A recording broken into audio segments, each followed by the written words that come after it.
Run for your lives, it's a giant snake.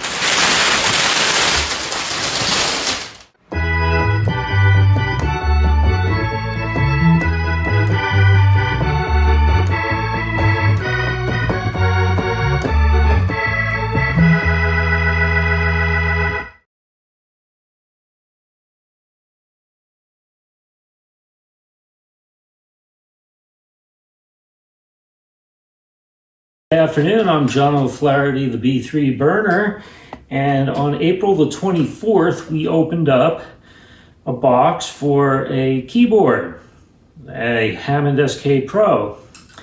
Today we're opening a box for a keyboard stand. I had been using one of those Steel X stands, and what I'm finding is that when I put pedals underneath and I go to reach for them with my feet, I kick the steel crossbar or X bar with my shins, and I can't necessarily get my feet all the way under there. It's clumsy. So this is a keyboard table stand that goes like this. It's called the Gator stand, not because it came from Florida State University, but because, well, that's the name of the company.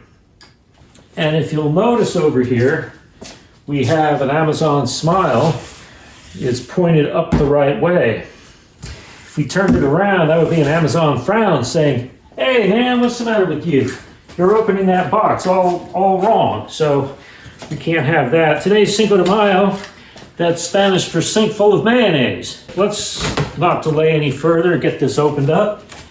The weight on this is 24.8 pounds. So let's say 25, and that's a bit more than I was hoping for. The box was a little bit heavy. Don't know how heavy it is compared to my X stand. Run for your lives, it's a giant snake. Whew, that was close. Oh, it is a box in a box. Look at this. Ooh. Wow. Wowee. Yeah, look at this. It says Gator Frameworks. It's a GFW utility table.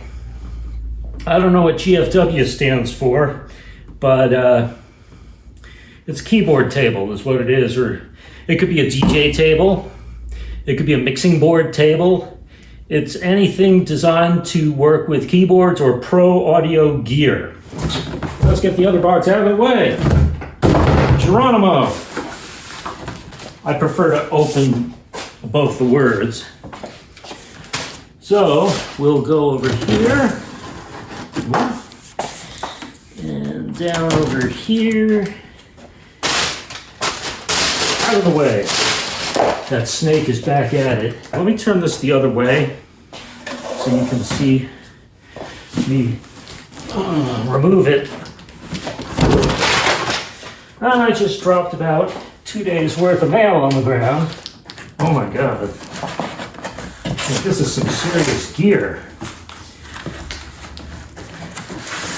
This can't possibly be 24 pounds. It's a box in a box in a box.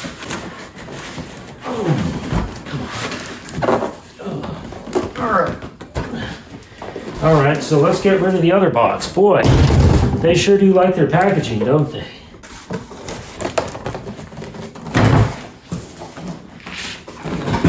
I'm gonna bust the table. Oh my God. There's no more boxes. This is the real McCoy. This is quality. Huge. I think it's going to do exactly as advertised. So let me put it down here. There we go.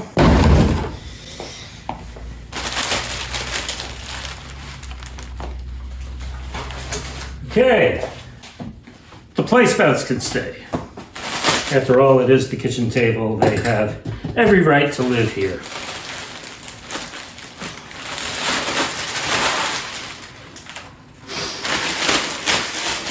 Frameworks, Gator stands and accessories for stage and studio.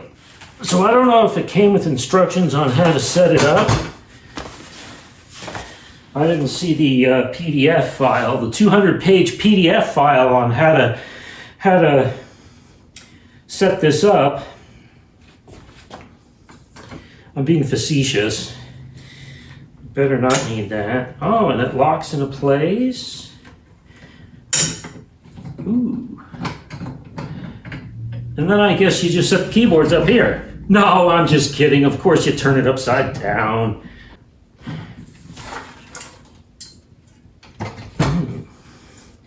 Wonder what these are for. I think to lock it? Well, it's already locked. There. And it comes with a leveler, a little bubble and a level to show you when it's level. Let's go look. See the bubble right there. So that's it. That's a Gator stand. And in a subsequent video, I will show you what it's like to pull it apart and put the keyboard on it.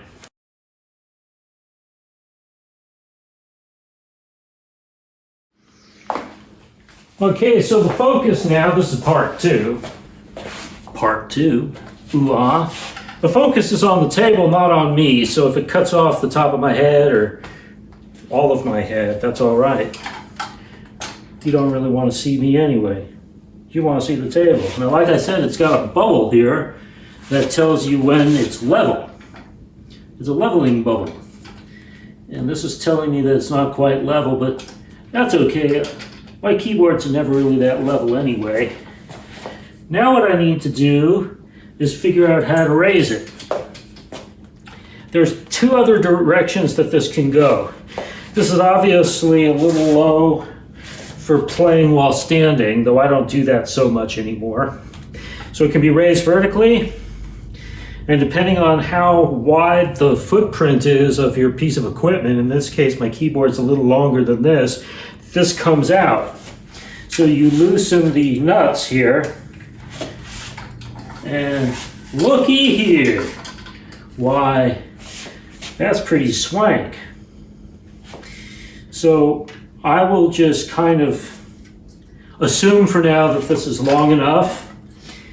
And then I want to direct your attention toward the holes. There's long, oblong holes here with curved corners, and then short holes here.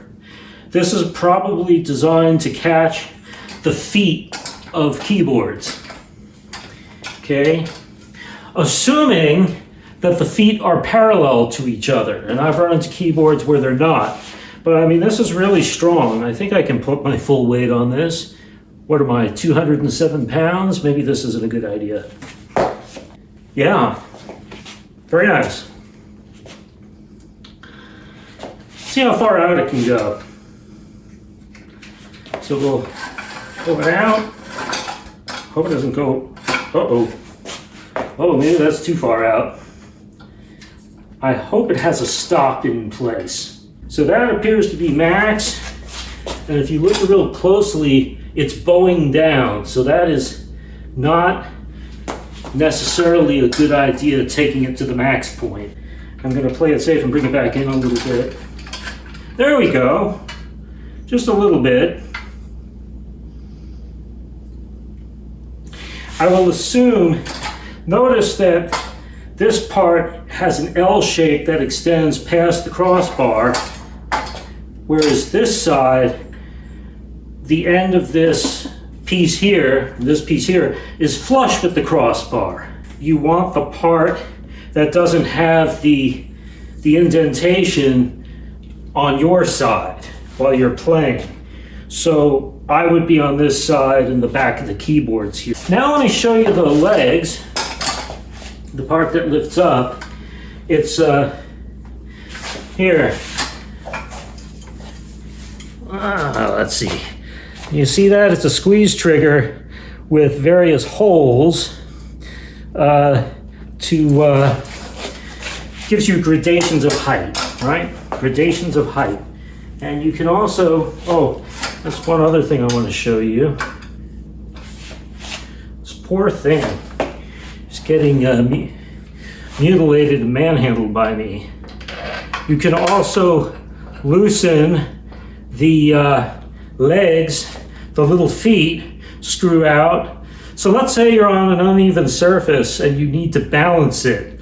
You're not on a nice floor like this, so it doesn't teeter like on an uneven surface. You just pull out the leg that needs a lower elevation to even it off and we're fine. But where I'm going to assume that because we're on a flat surface, that all these can be screwed in all the way.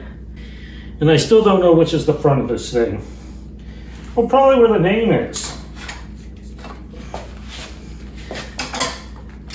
Yeah, it says Gator Frameworks on this side. So yeah, I think that's the front of it.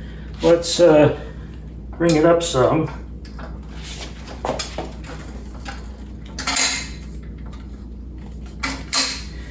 Let's bring it to the third rung. There we go. This would almost be comfortable playing standing.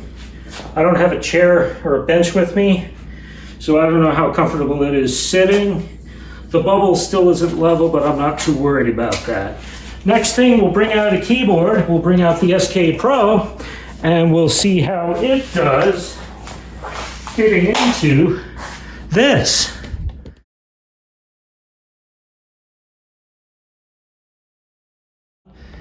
And here we are, keyboard stand part 3. I've brought out the SK Pro back onto the kitchen table where it was April 24th. Seems like I just unboxed it yesterday, really.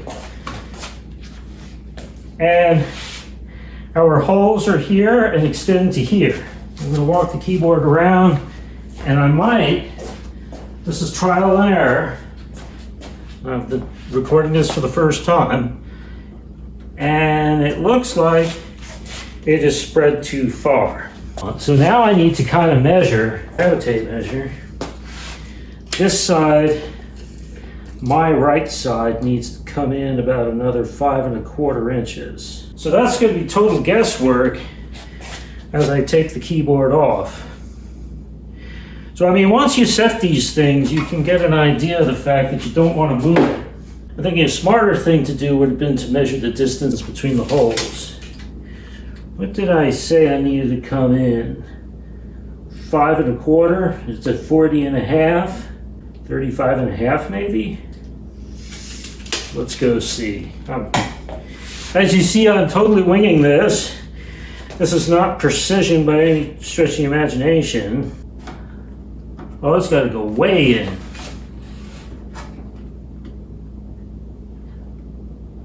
I'm not even close.